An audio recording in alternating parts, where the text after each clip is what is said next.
También por esa otra parte de conseguir hacer el mito realidad, el mito de los antiguos griegos, pues ahora realidad. ¿Por qué? Porque ahora tenemos la tecnología para ello y tenemos pues tanto a nivel robótico como en temas de inteligencia artificial. Al final es un reto de la humanidad, un reto que viene de antiguo y pues por un lado pues sí que se está investigando pues también bastante. En cualquier caso, por estas cuestiones que os decía de similitud con las personas y sobre todo a nivel intelectual, teníamos las máquinas después de la revolución industrial que como os decía, pues resulta que nos hacen, pues nos ayudan de manera física, resulta que nos quedaba a las personas, pues nos quedaba la parte intelectual, y ahora tenemos pues estas máquinas que supuestamente pues nos estaban quitando esa identidad que teníamos los seres humanos, sobre todo cuando empezó a usarse de manera pues más fluida a partir de 1980, por el 90, y pues empezamos a decir los seres humanos. Pero bueno, resulta que tenemos aquí unas máquinas que simulan nuestra inteligencia. Vamos a dejar que este programa informático pues sea mejor que nosotros, y empezaron a competir, empezaron a decir no, esto que nosotros tenemos como seres humanos no queremos ni pensar que las máquinas nos lo puedan quitar, y yo sigo siendo más inteligente que la máquina y lo voy a demostrar. Y empezaron pues a hacer estas competiciones. La más famosa fue esa que veis ahí en medio, que es pues Garry Kasparov, el campeón mundial de ajedrez, que pues hizo una partida contra Deep Blue, un sistema de inteligencia artificial de IBM. Esto fue en Nueva York y conozco a la persona, a Leon Cho, no me acuerdo cómo se apellidaba, que es, pues no sé si le conocéis, pues es un periodista específicamente sobre el ajedrez, que estaba presente en la partida de Garry Kasparov contra Deep Blue en Nueva York. He tenido el privilegio de hablar con él varias veces y la verdad es que me comentaba que fue impresionante el ambiente que había en Nueva York ese día de la partida, el hombre contra la máquina, todo Nueva York con carteles de quién va a ganar, el hombre contra los sistemas de inteligencia artificial. Pues ganó el sistema de inteligencia artificial, ganó la máquina. Y entonces el apocalipsis, entonces llegó el apocalipsis. Pues nos ha ganado una máquina, obviamente, pues al final, lo que os decía, ni el más inteligente de esta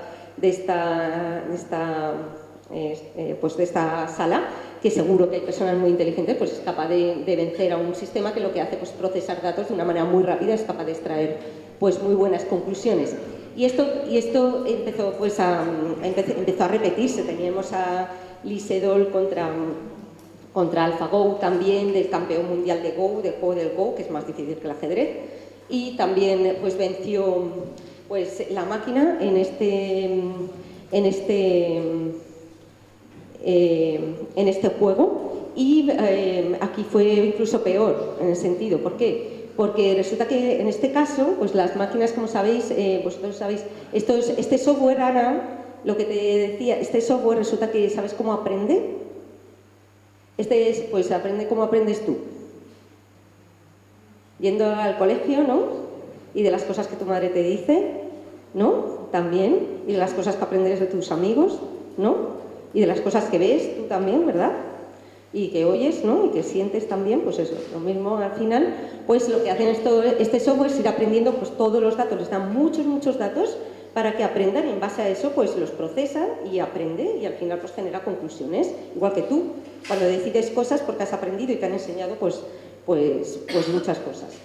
Y lo que hicieron aquí pues es entrenarles a esos modelos de IA con muchas partidas, con todas las partidas de ajedrez que se habían jugado pues en el mundo. Que con Lee Sedol lo mismo, con el Go. todas las partidas de Go que se habían jugado en el mundo. Entonces, pues bueno, a Kasparov sí que le venció la máquina con pues, la repetición ultra, o sea, siendo muy eficiente con todo lo que había aprendido, pero con unas respuestas que en algún momento se habían producido. En cambio, con Lee Sedol lo que pasó es que la máquina ganó inventando una jugada completamente nueva, que jamás ningún otro experto en Go había hecho con anterioridad. Entonces, ahí estamos sumando otro plus de originalidad, cosa que habían dicho que las máquinas nunca iban a poder ser originales. Pues sí, ahí vimos cómo esta máquina que estábamos aprendiendo pues, las capacidades que tenían, pues era capaz no solamente de repetir, iba a decir como hacen los chinos, como decían que hacían los chinos, no de copiar, pues no solamente es capaz de copiar, sino que es capaz de producir cosas nuevas. Y entonces ahí otra vez llegó pues los grandes prejuicios o habladurías sobre esta tecnología, diciendo, bueno, pero entonces ¿qué nos queda a nosotros? Ya, pues tenemos máquinas capaces de también pues ser inteligentes y repetir cosas humanas a nivel de inteligencia e incluso ser originales, pues ¿qué queda la humanidad? Y eso hizo que, bueno, pues a nivel internacional, pues aquí veis una cita de Stephen Hawking, que dice que, pues eso, que los ordenadores llegarán a superar a la humanidad con IA antes de 100 años. Pues yo os diría que si no nos han superado ya, y eso no fue dicho hace tanto, pues sí que dentro de poco pues veremos grandes cambios. Es importante pues eso, como os decía, pues no solamente fue Stephen Hawking, sino bueno, hubo muchos pues pensadores a nivel internacional que sí que lo veían como cierta amenaza. Al final es normal que se vea como una amenaza. Teníamos mucho prejuicio sobre estas tecnologías y veíamos cómo pues empezaban a hacerse realidad muchas de las cuestiones que teníamos en los libros y en las películas. Entonces pues sí que es pues hay cierta normalidad en que esto pues ocurra. Como os decía, pues al principio pues sí que ha habido un antes y un después en temas de inteligencia artificial. Yo, como os he comentado, pues llevo mucho tiempo investigando en temas de inteligencia artificial y no jamás lo pensé, pero no podía pensar, y hablando con otra gente que estaba en mi misma situación, ya pues investigadores de IA en ese momento, también nos pilló esto de sorpresa. Como os decíamos, ya trabajábamos con temas de IA generativa, pero no con grandes modelos de lenguaje de tal envergadura que hizo que se democratizara el uso de la inteligencia artificial. Al final, para que una tecnología, pues al final cale en toda la población, tiene que tener 3 claves que veis aquí: que sea barata, que sea fácil de usar y que sea útil. Si veis, esas 3 claves aparecen con unas tecnologías que todos vosotros pues habéis recibido el impacto en los últimos años, que es Internet, que son las redes sociales. Gracias a, imaginaros que el acceso a Internet hubiera costado, yo qué sé, 500 euros al mes. ¿Cuántos de vosotros tendréis acceso a Internet ahora? Pues eso, en cambio, pues ya sabéis que en el momento en que empezó a democratizarse el uso de Internet, pues te ibas a comprar el pan y te daban un CD-ROM. Ana no sabe lo que son los CD-ROM, pero el resto, pues sí, pues la verdad es que pues al principio pues sabéis pues que pues eso, fue bastante sencillo y bastante pues barato al final, dentro de lo que cabe, pues el acceso a Internet, y todo eso pues se ha ido mejorando y abaratando. Fácil de usar. Fijaros con otro plus que tuvo esta tecnología como Internet. Al final, cuando empezó a democratizarse el uso de Internet, además de que era barato, pues fue cuando salieron los buscadores, como Google, como Yahoo. ¿Y qué es Google? ¿Qué ves tú, Ana, cuando abres Google? Que ya lo has hecho, seguro. No, pero que cuando te pones a buscar en Google, ¿qué es lo primero que ves? Cuando buscas el buscador de Google, ¿qué es lo que pone en la página? Solo eso, Google, y ya. Y te pone como una pasarela así para que tú escribas lo que quieras. Y ya, ¿no? Pues eso. Entonces, ¿qué es lo que están buscando todos los usuarios, todas las personas? Facilidad de uso, ¿no? Yo quiero que directamente interactuar, poner lo que quiera, poner una pregunta y que me dé la respuesta. Yo no me quiero hacer un curso, ¿no? Imaginaros que para acceder a Internet tendrías que hacerte un curso de una semana para aprender a buscar información en Internet. ¿Cuántos de vosotros? Bueno, seguro que vosotros sí, porque tenéis mucha inquietud. Pero vamos, normalmente las personas, cualquier persona, pues quiere facilidad para poder hacer esta tecnología. Y útil, imaginaros la utilidad que tiene Internet, que todos vosotros, pues desde los niños de 2 años, ¿verdad? ¿Cuántos años tenías tú cuando empezaste a usarlo? Pues eso, 3 o 2, ¿no? Pues eso. Entonces, pues muy útil. Fijaros, estas 3 claves se repiten con ChatGPT. Cuando salió barata, pues era gratis. Tiene versión de pago, como sabéis, pero es que la versión gratuita pues ya funciona muy bien. Fácil de usar, pues fijaros, hay una cuestión que tiene ChatGPT que hace que ha democratizado pues, el uso de la IA, que es la interacción con el lenguaje natural. ¿Qué es el lenguaje natural? Ana.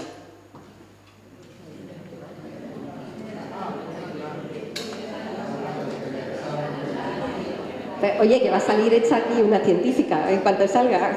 El que hablamos, muy bien, muy bien. Ahora luego cuando llegues al cole le preguntas tú a la profesora a ver si lo sabe.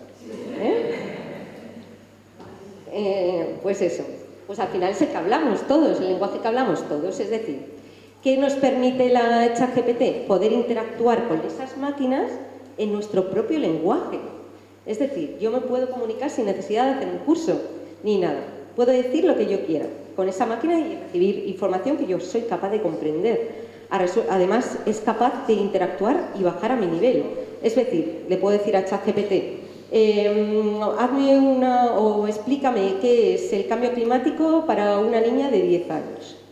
Y entonces pues lo adapta al lenguaje, a mi conocimiento y así puedo pues entenderlo mucho mejor de lo que tenía antes. Y bueno, la utilidad es real. Luego vamos a hablar de los mitos de ChatGPT y todo esto, pero realmente es muy útil. Obviamente, pues no tiene no es el oráculo, no tiene la verdad absoluta. Luego no sé si tengo aquí alguna diapositiva, a ver, aquí. Tendemos a pensar que tiene que saber de todo, pero al final hemos dicho que es el sistema de inteligencia artificial. ¿Qué hemos dicho que es? Hemos dicho que es un sistema de inteligencia artificial, que es la IA, un software. Un software que necesita datos de entrenamiento y extrae conclusiones en base a eso, ¿no? A ese entrenamiento. ¿Sabéis cómo está entrenado ChatGPT? ¿Entrenado qué datos se le ha dado a ChatGPT? Pues todos los datos que hay en Internet, muchos datos que hay en Internet. ¿En Internet hay todo verdades? Hay partes que son fake news, que no tienen ningún tipo de fundamento, hay opiniones, hay muchas cosas. Entonces, si yo entreno a un modelo de inteligencia artificial con una base de datos que tiene de todo, pues obviamente pues la respuesta puede ser que no, al final es un modelo estadístico. Entonces puede ser que la respuesta que te dé no sea verdad.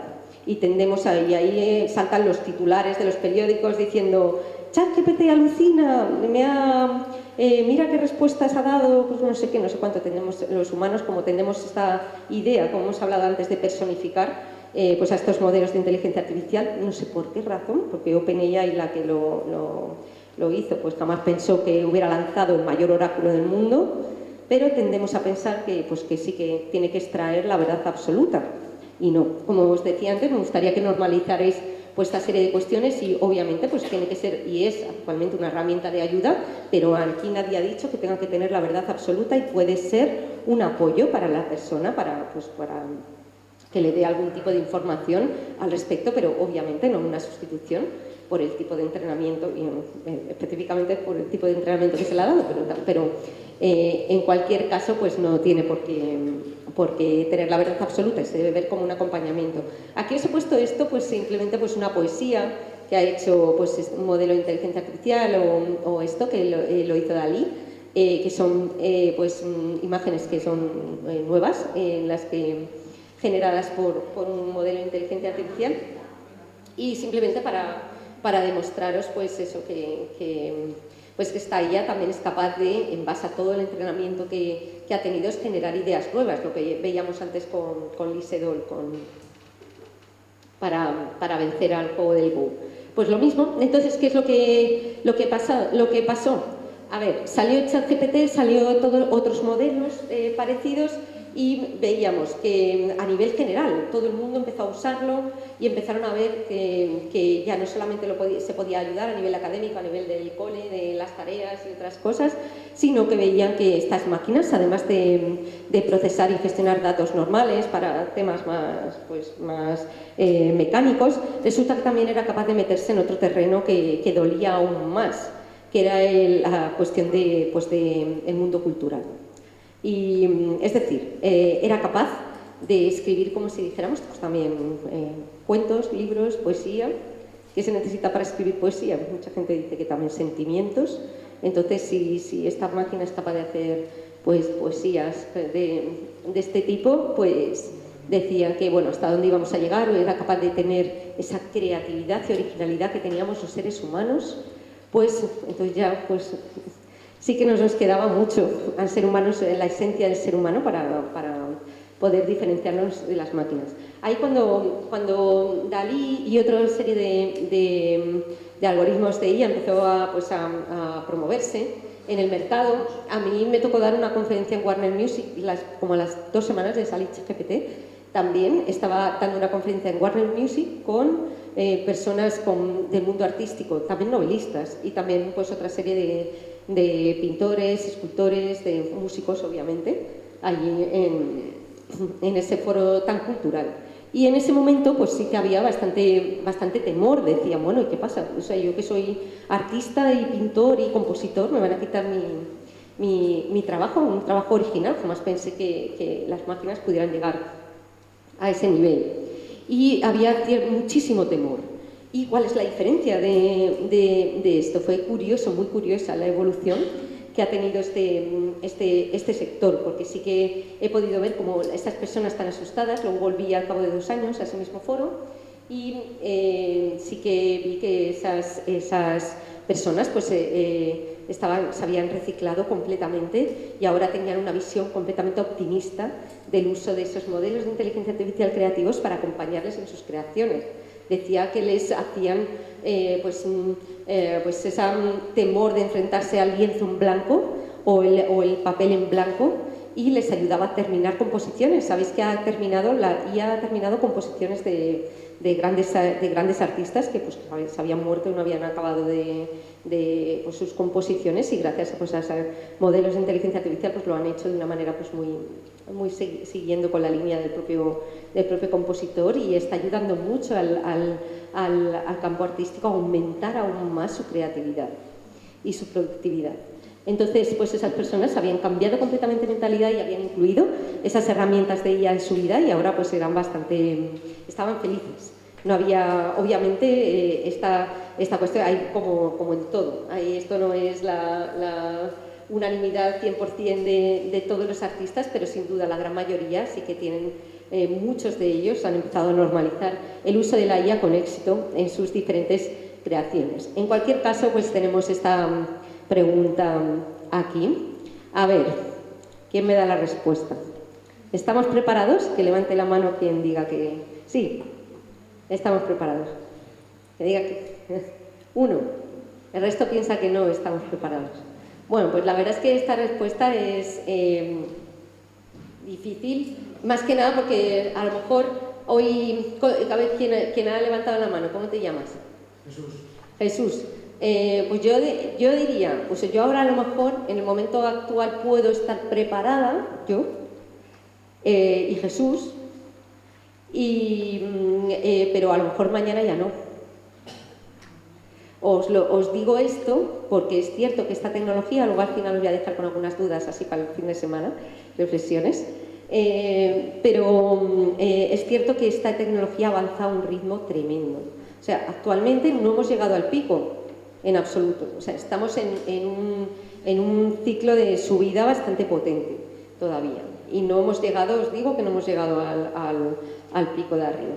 Entonces, tenemos que estar como muy abiertos a a seguir preparándonos, seguir estando pues, en foros como este. Por eso me parece pues, muy adecuado que organicéis esta serie de sesiones para estar continuamente aprendiendo y continuamente formándonos de alguna manera o interiorizando estas cuestiones pues, para enfrentarnos a pues, los cambios que van a venir dentro de poco. En cualquier caso, pues eso, cuando salió ChatGPT sí que hubo mucho miedo a nivel general. Muchos expertos dijeron, madre mía, lo que tenemos ante nosotros. Empezaron a percibir pues, la realidad de que esto que parecía que algunos empezaban que ya habíamos empezado a hablar sobre ese tema hace tiempo, y esto es una tecnología que va a tener un impacto tremendo que separe el mundo que tengo que pensar.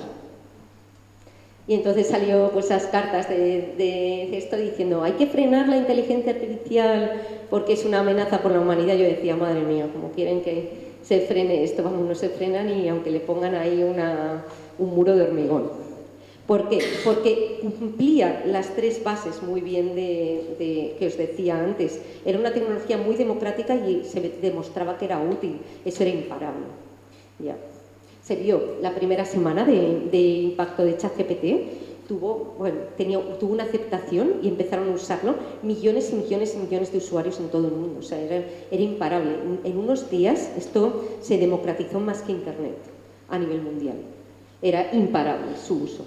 ¿Qué era lo que había que hacer? Pues sin duda pues, teníamos que acompañar esta tecnología y empezar a entenderla a medida que evolucionaba y empezar a buscar también la otra parte, las medidas éticas, otra serie de cuestiones, hacer un acompañamiento, pero sin duda pues no, era inútil el freno. Lo vimos cuando salió ChatGPT, hubo hasta Nueva York, lo prohibió en el uso en los colegios. Nueva York dijo, se acabó, en los colegios no se pueden usar, fíjate, en Nueva York. Pues imagínate, Italia también lo dijo, Alemania, que siempre esto también empezaron a esto. ¿Pero qué pasó? Seguro que en tu cole, Ana, también dijeron, no se puede usar ChatGPT. Claro, y tú debes usarlo también. Dice que no. Pues yo te diría que sí. Pero bueno, yo lo que hice en mi universidad, pues después de que casi me echan, ahí, pues no tengo miedo a nada, me echan, voy a encontrar algo.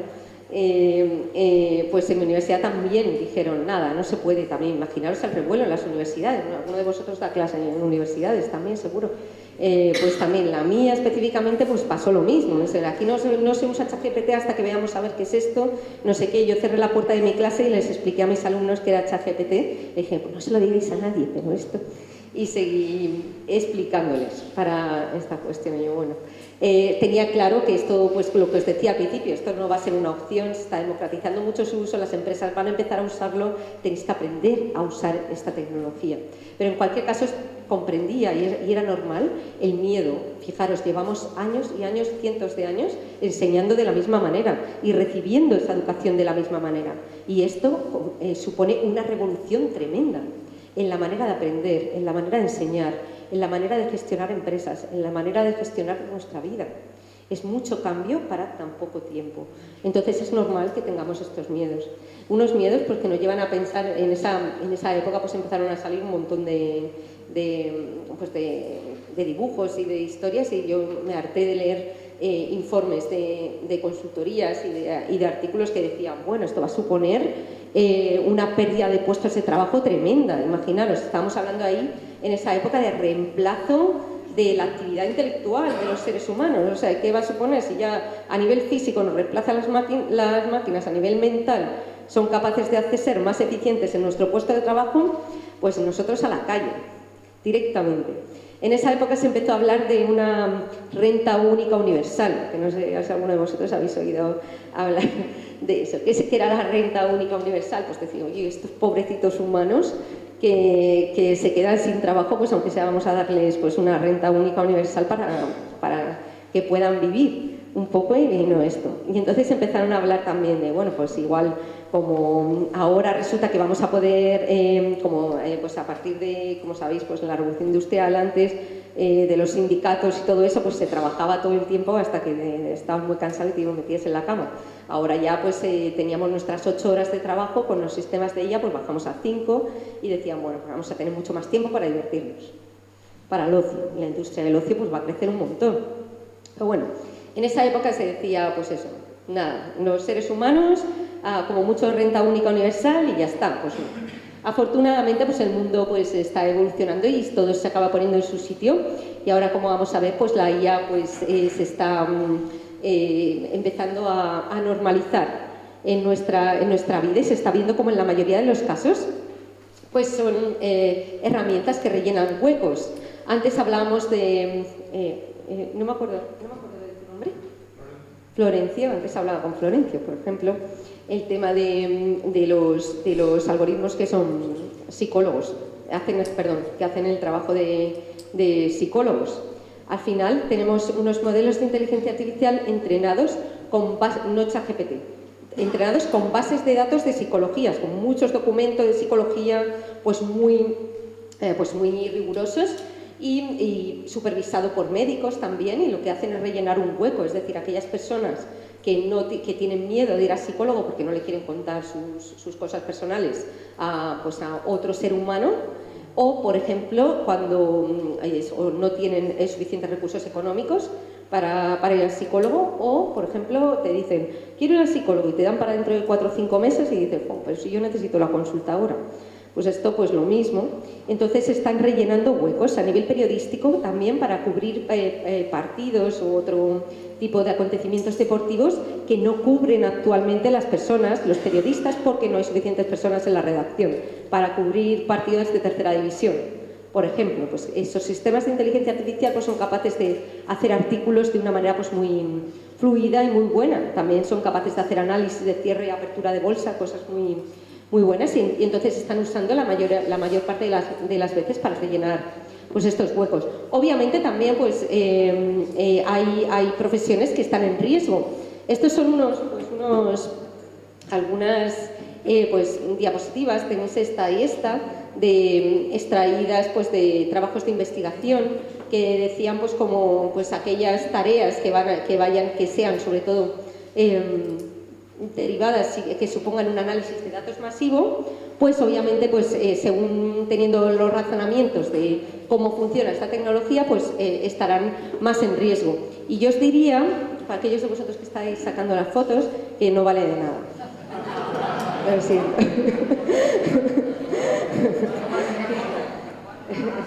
En el sentido de que yo sinceramente creo que los trabajos por ejemplo, fijaros, aquí tenéis en zona de riesgo rojo el radiólogo. Ahora ya está cada vez más demostrado que al final un sistema de inteligencia artificial usado para tareas de radiología por sí mismo, según estudios, es capaz de acertar en un 90% de los casos. El ser humano, pues en un 87% de los casos. Y la combinación entre un radiólogo humano y un sistema de IA casi al 100%. Y eso está demostrado. Es decir, cualquiera de estas tareas que veis aquí se optimiza casi al 100% cuando se usa esa máquina como acompañamiento. Es decir, cuando nosotros como personas nos molestamos en aprender, es decir, en adaptarnos a estos nuevos tiempos, aunque sea el lenguaje natural. Aquí en ningún momento voy a hablar de aprender a programar. Una de las cosas buenas que nos dan los sistemas de inteligencia artificial, los LLMs, los modelos de ahora de inteligencia artificial generativa como ChatGPT, es que nos permiten interactuar en lenguaje natural. El radiólogo no necesita saber programar para interactuar con estos sistemas de inteligencia artificial, incluso en nuestro propio idioma. Entonces lo usa para optimizar su trabajo y entonces ya, obviamente, pues no está en riesgo su trabajo, al revés, lo hace mucho mejor. ¿Vale? Entonces es un tema de adaptación. La frase es, aquellos que se adapten sobrevivirán laboralmente. Es decir, es la adaptación de Darwin de toda la vida.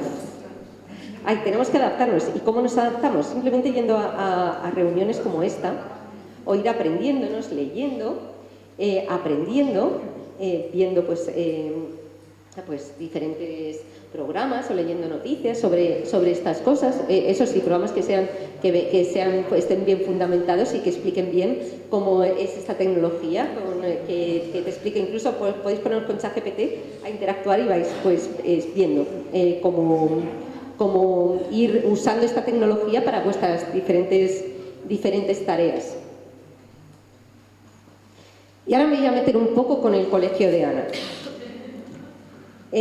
A ver, ChatGPT en la educación. Pues como os decía, pues eso, estas herramientas de inteligencia artificial sí que han pues ha habido pues una democratización, se están usando en el mundo empresarial, a todos los niveles y cada vez más. Y el mundo de la educación, pues la verdad es que sí que hubo ese momento después de ChatGPT que sí hubo recelo, y actualmente pues la actitud es bastante diferente, afortunadamente. Sí que se ha visto que esto es una herramienta que ya están usando las empresas, que es una herramienta útil, que es una herramienta de gestión de datos, lo cual pues nos ayuda a vivir, a ser más eficientes en cualquier tipo de trabajo, y por lo tanto si lo usan las empresas y en el cole nos tienen que preparar para nuestra vida profesional, pues obviamente no es un error el no aprender a convivir desde ya, desde que sois pequeños. Una de las cosas que más me suelo meter, que más suelo criticar cuando... Este es mi agua, ¿verdad? Pues que más suelo criticar cuando, en el buen sentido de la palabra,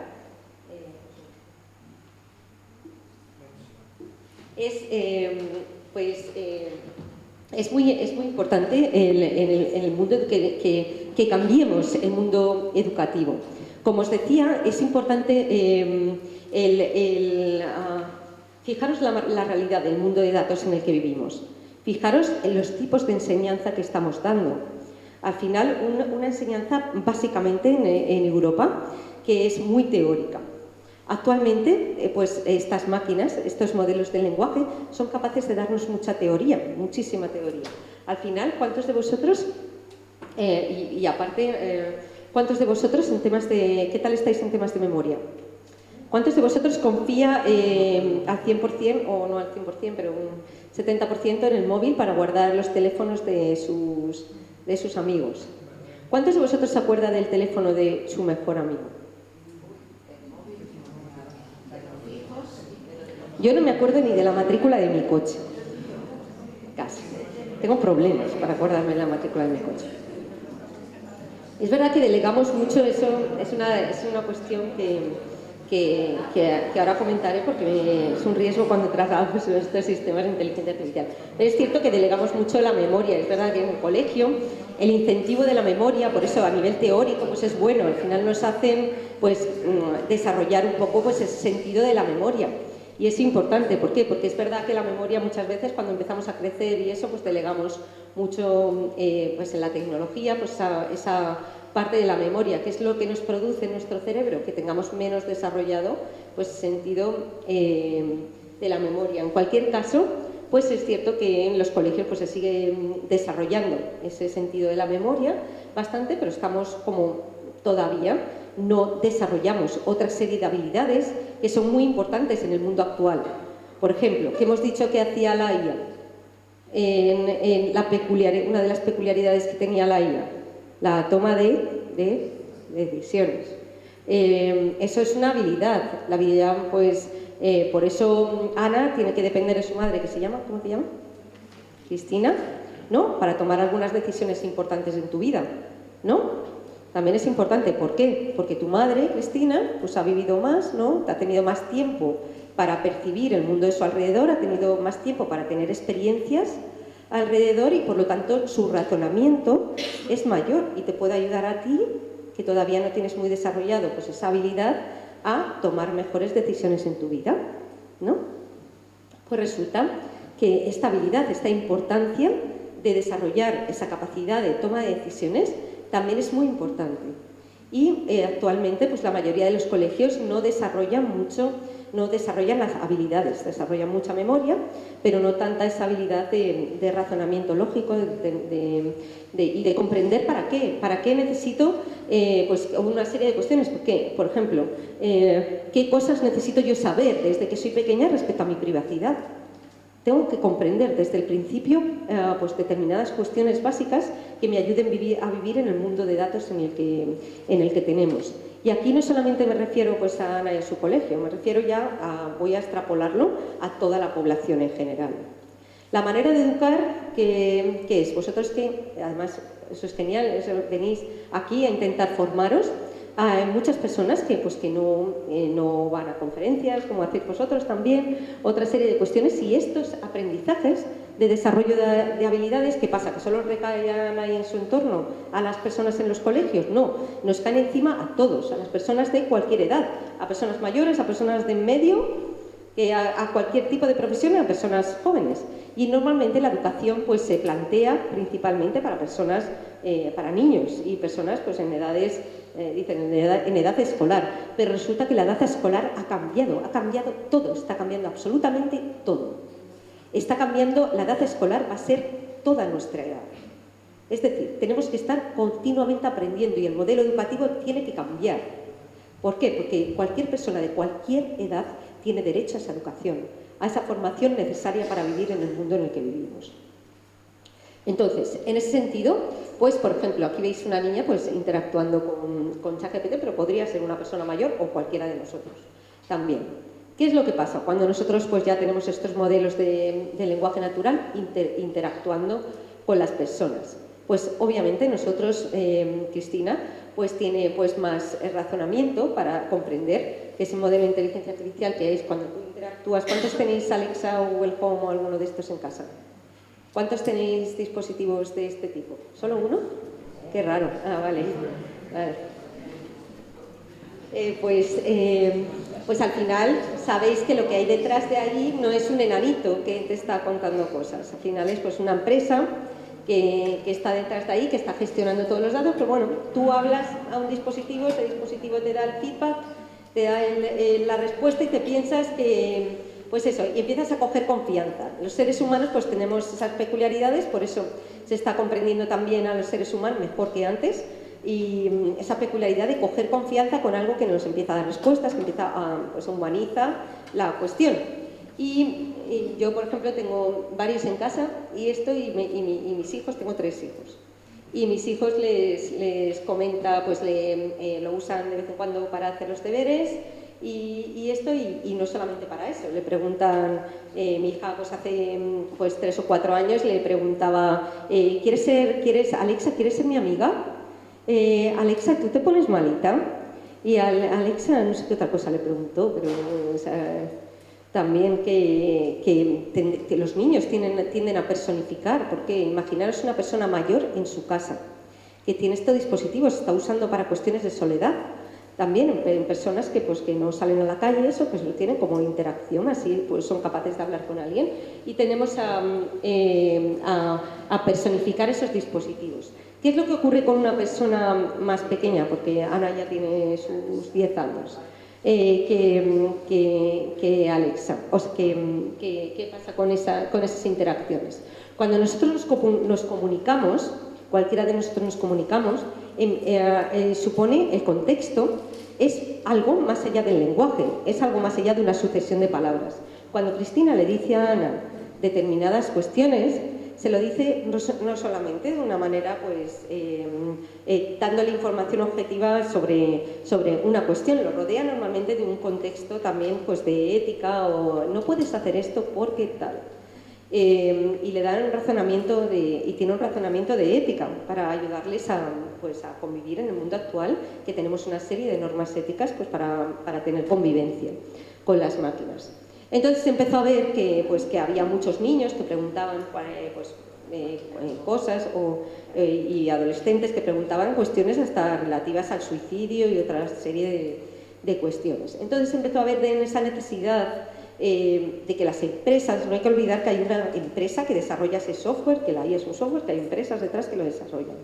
Pues empezó a verse la necesidad de que esas empresas que desarrollan estos software pues hicieran unos planteamientos pues, de ética, de manera técnica, que incluyeran esos planteamientos éticos en esos modelos de inteligencia artificial para que las respuestas que hubiera y supervisara las respuestas. ¿Por qué? Porque si no, a lo mejor esta niña pues iba a preguntar cosas cualquiera y se iba a fiar al 100%, iba a tener una confianza ciega en el sistema de inteligencia artificial e igual iba a suponer un problema. Es decir, imaginaros, aquí tenemos un modelo de IA capaz de responder cualquier tipo de cosa. Imaginaros que empieza a preguntar una barbaridad. ¿Cómo robar el Banco Central de Toledo? Que no sé cuál es el más importante. Pues eso. Entonces, imaginaros tener a vuestra disposición, un ladrón o esto, pues una herramienta capaz de gestionar datos de una manera tremenda y ser hipereficiente en esa gestión de datos. La respuesta puede ser tremenda.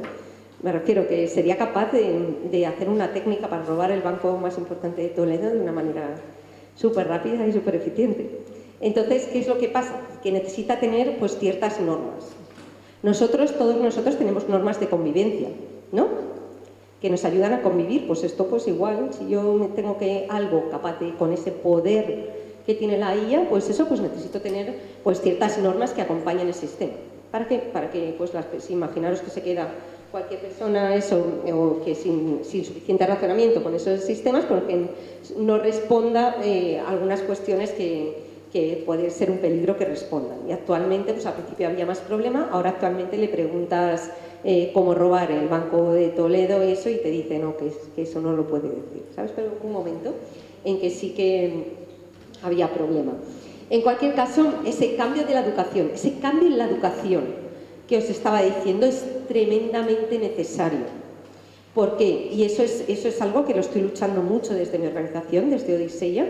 Ahora voy a montar una fundación también al respecto y a nivel político. ¿Por qué? Al final tienes que convencer a los ministerios y ir más allá.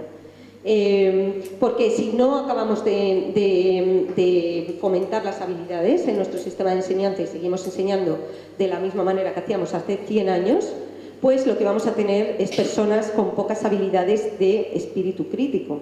Y eso va a suponer que en un cerebro muy poco entrenado para la toma de decisiones, es decir, si nosotros acabamos delegando en los sistemas de inteligencia artificial la toma de decisiones pequeñitas de nuestro día a día, qué programa ver en la tele, pues a qué comprar, es decir, si nos dejamos aconsejar, si delegamos en las máquinas, que es la tendencia que hay, las pequeñas tomas de decisiones, ¿qué le va a pasar a mi cerebro? Yo ahora no tengo memoria, tengo muy poquita memoria. ¿Qué es lo que va a pasar? ¿Qué me va a pasar si dejo de estimular a mi cerebro en pequeñas tomas de decisiones diarias? ¿Bajo a comprar el pan o no? ¿Me compro el periódico o lo leo por internet? Etcétera. Mil pequeñas cuestiones. ¿Me como un plátano o me tomo una pera? Pues esas cosas que vosotros pensáis que son tontas, no son tontas. Mi cerebro está ejerciendo ese razonamiento lógico en base a una serie de cuestiones. Y es importante, si yo dejo de estimular la toma de decisiones, pequeñas decisiones, me voy a convertir en una persona muy fácilmente manipulable. Y eso es un riesgo real. Y es actualmente el riesgo que más me preocupa de la inteligencia artificial. Por lo tanto, tiene que haber un cambio importante en la educación o vamos a tener un problema real. Y ahí no solamente me dirijo a los colegios, sino me dirijo a los organismos públicos para fomentar en todas las edades ese espíritu crítico tan necesario y esa consciencia. Es muy importante. Y luego, la otra cuestión es normalizar el uso de la IA. Igual que teníamos que antes teníamos, pues, no se trata de sustituir nuestro razonamiento, sino de acompañar para acompañarnos con esos modelos de inteligencia artificial en lenguaje natural, pues para llegar a mucho más. Imaginaros si cuando hubieran surgido las calculadoras hubiera dicho no, es que me va a suponer dejar de aprender de saber sumar. Pues no, se sigue enseñando a sumar, se debe seguir enseñando a escribir, pero porque no voy a llegar a más y se inventan los superordenadores para desarrollar pues, unas vacunas en 3 meses. Entonces no se trata pues eso, sino hacer un acompañamiento, enseñar que los colegios cambien la manera de educar y se permita usar ChatGPT. Se debe permitir usar ChatGPT, pero se tiene que enseñar cómo usar correctamente. Y eso es labor también de los profesores y también labor en casa, de vamos a ver en qué te puede ayudar y en qué no, y ver cómo con esta serie de tecnologías pues puede llegar a mucho más usándolo de manera básica. Pero para eso hace falta normalizar, hace falta que los profesores cambien su manera de enseñar, hace falta que expliquen a los alumnos cómo usarlo de manera eficiente. Siempre comento que la solución no es prohibir, sino explicar. Y ahí se tarda más, obviamente. Prohibir es más fácil, poner una barrera técnica es más fácil, pero educar es más costoso, pero hay que hacer el esfuerzo, o si no, pues vamos a tener un problema bastante grande. En cualquier caso, pues cooperación, no sustitución. Espero haberos convencido y voy a acabar ahí yéndome pues al lado oscuro de la inteligencia artificial, a esta otra parte. Os he dicho pues lo bonito que son todas las cosas, pero bueno, toda tecnología, absolutamente todas las tecnologías tienen una parte pues útil y otra que tiene también la parte menos útil. Un martillo se puede usar para clavar el clavo y luego para darle en la cabeza, tío, ¿cómo te llamas? María, y dejarla a cabo aquí, pues lo mismo, al final es el mismo martillo.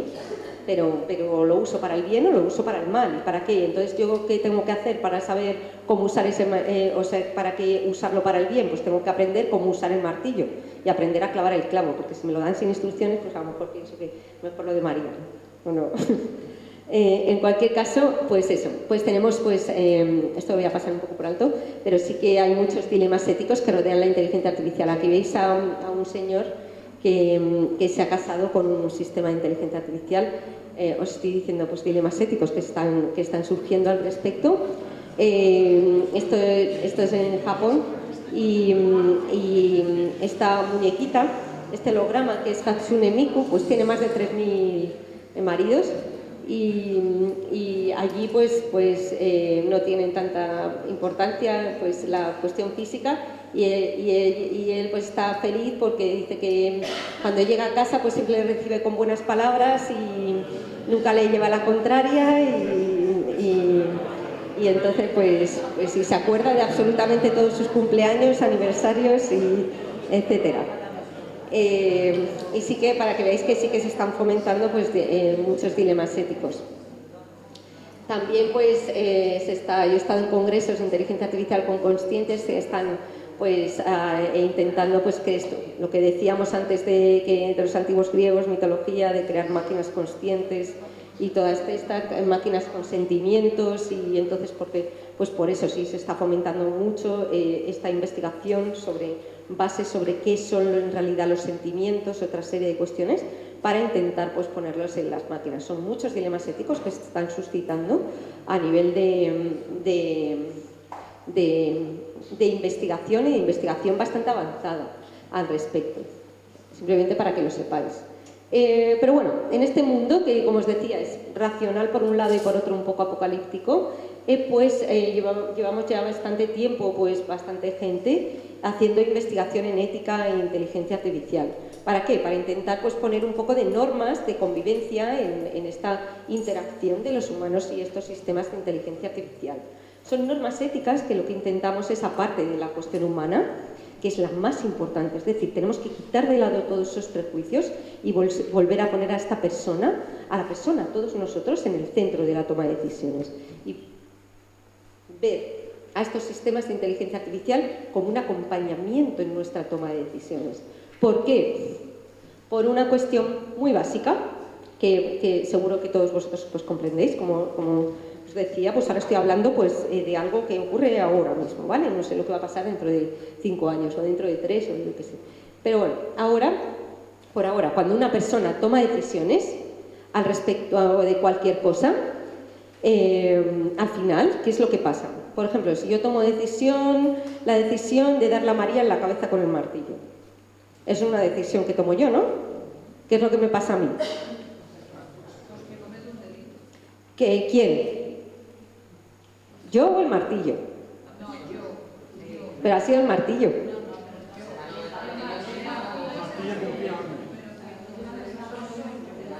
¿Qué te dices?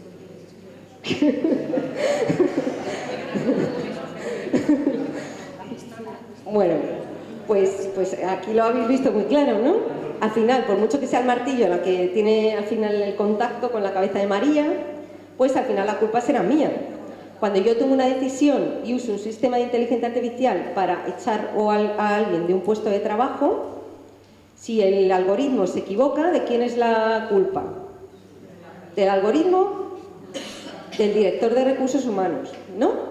Que no ha usado bien, no ha tenido cuidado de qué manera funcionaba ese algoritmo de inteligencia artificial. Si a uno de vosotros os dan mal la pensión y el que ha hecho el trabajo ha sido un algoritmo de inteligencia artificial, ¿de quién es la culpa? ¿De quién es? ¿De algoritmo o de la seguridad social?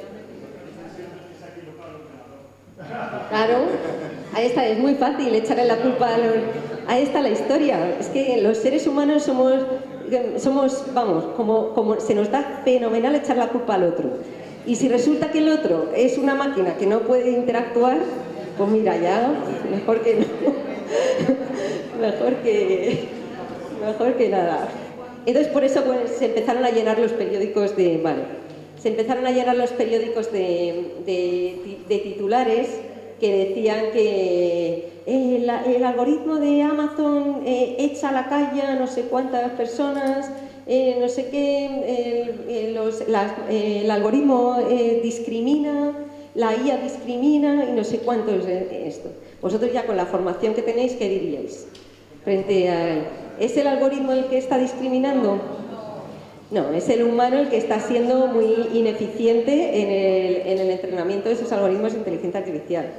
Y es al que deberían echar sería pues a la persona que lo ha desarrollado, que ha permitido que se use. Muy bien. Pues entonces eso queda bastante claro. Entonces hay un tema de responsabilidad. Al final, el ser humano en el centro. ¿Por qué? Por la cuestión básica de que es el ser humano el que al final tiene que tomar las decisiones. ¿Por qué? Porque recae sobre él la responsabilidad.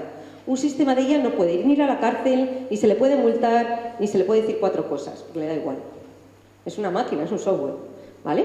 Entonces, el ser humano en el centro de todo el proceso. Así investigamos, como ya tengo que ir rápido, que el tiempo se pasa muy rápido, pues una serie de medidas de ética básicas para acompañar esta cuestión de la responsabilidad. La principal, como os he dicho, el ser humano en el centro de las decisiones importantes sobre si echar a una persona, el plan de pensiones, decidir un tratamiento médico, hacer un juicio, acompañar en un juicio o cualquier tipo de cuestiones que recaen sobre los derechos fundamentales de la persona. ¿Vale? Entonces tenemos, además de la responsabilidad, temas de transparencia. Yo tengo que ver los datos con los que se han entrenado ese algoritmo de inteligencia artificial. ¿Vale? También tengo que saber, tengo que tener cuidado a ver si resulta que en ese entrenamiento de datos hay más datos de mujeres que de hombres o de personas de distintas razas, y lo que tengo que hacer es intentar eliminar esas variables de sexo, raza, condición social de mis datos. ¿Vale? Tengo que tener cuidado con eso también. Tengo que tener cuidado con temas de privacidad, con temas de inclusividad, teniendo en cuenta que eso es muy importante, que la inteligencia artificial tiene que ser explicable. También por una cuestión lógica. Yo cuando tomo una decisión, seguro que a Cristina la ha pasado con Ana. Cuando tú le explicas una cosa a tu hija, seguro que Ana te dice, pero ¿y por qué? ¿Y por qué? ¿No? Y pues eso, pues ¿y por qué? Pues hay que preguntar a la máquina, ¿y por qué? O sea, yo tengo que saber el tratamiento médico que me da, o el tratamiento que me da un algoritmo de IA usado en el campo de la medicina, el médico tiene que preguntar, ¿y por qué? ¿Y por qué has seguido ese racionamiento? ¿Y de dónde extraes tu decisión? Porque si yo lo sé, puedo usar tu decisión. Si no, no. ¿Por qué? Porque si me equivoco, yo no puedo decir el por qué. Entonces, esa cuestión todavía un poco en investigación, pues es una de las cosas que tenemos que hacer. Pero en cualquier caso, pues como todos sabéis aquí muy bien, pues la ética hay gente que es buena y gente que no es tan buena, y los beneficios económicos también que da la IA son muy grandes, y entonces hay ante ese temor de que al final esos principios éticos en IA haya empresas que los apliquen y otras que no, pues se ha decidido hacer una ley que o lo cumples o tienes problemas reales. Y se ha hecho ya una ley de inteligencia artificial que lo que hace pues es multar con unas multas muy grandes a aquellas empresas que no cumplan con esos principios éticos internacionales que veis ahí. Es decir, se ha convertido la ética en ley. Para a partir del 2 de agosto del año que viene, de 2026, ya tendrá pues, prácticamente una total aplicación, y todas las empresas o administraciones públicas que usen o desarrollen sistemas de alto riesgo, que son todos los sistemas que me puedan hacer daño a mí en temas de salud, de derechos fundamentales o seguridad, pues van a tener que cumplir pues, con esos requisitos éticos que veis ahí de una manera pues, bastante importante.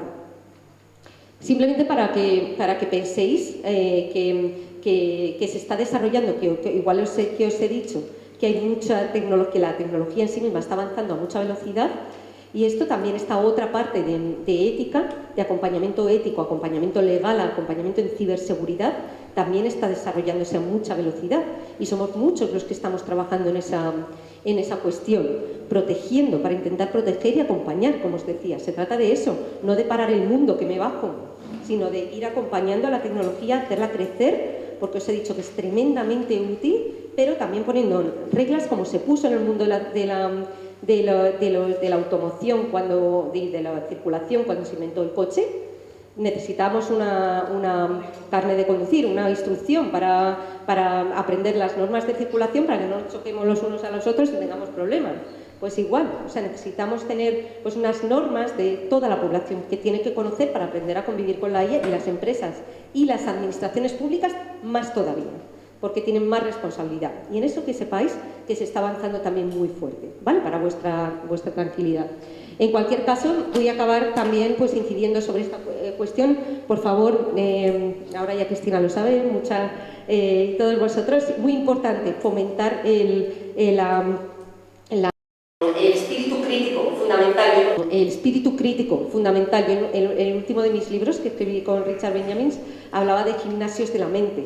Es muy importante. El algoritmo y yo hablamos de esa necesidad, igual que después de la revolución industrial antes no necesitamos gimnasios físicos, trabajábamos con nuestros músculos y eso nos permitía pues, tener agilidad muscular y tener pues, tono muscular. Después de la revolución industrial, cada vez más sustitución de las máquinas de nosotros mismos, pues necesitamos ir al gimnasio, ¿no? Físico. Pues ahora estamos en el momento de crear gimnasios de la mente. ¿Para qué? Para fomentar ese espíritu crítico y fomentar la circulación. Es sin duda un punto de inflexión en la historia de la humanidad, muy importante, en el que todos tenemos que trabajar. Y os doy esta la frase para que, aparte de todo lo que os he dicho, para que penséis el fin de semana. La siguiente revolución que va a haber en el mundo de Internet son sin duda los agentes de inteligencia artificial. Yo ya he empezado a trabajar con esto que veis aquí, los agentes universales de inteligencia artificial, es decir, la posibilidad de que todos nosotros pues, tengamos un asistente personal. Será el futuro próximo, en pocos años. El desarrollo tecnológico está ahora mismo pues, en un punto álgido y dentro de poco empezaremos a ver eso. Bueno, ahora ya se ven muchas empresas, agentes de IA que desempeñan tareas concretas.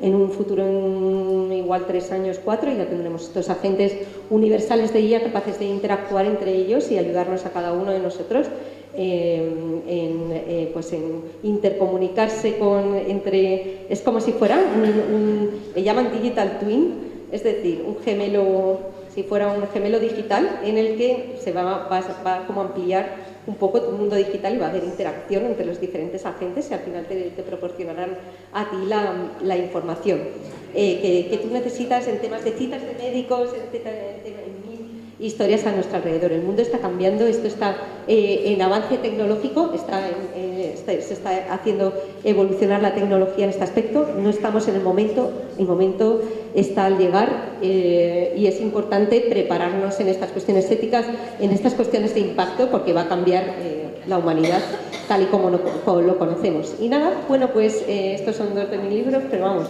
quedo a vuestra disposición para cualquier pregunta que tengáis, que seguro que espero haberos dejado pensando este fin de semana y es muy importante que normalicéis el uso de la inteligencia artificial en nuestra vida, porque esto ha venido en vuestra vida, esto ha venido para quedarse y es muy importante lo que estáis haciendo aquí, pues aprender para ir acompañando esta tecnología y usándola pues para el bien.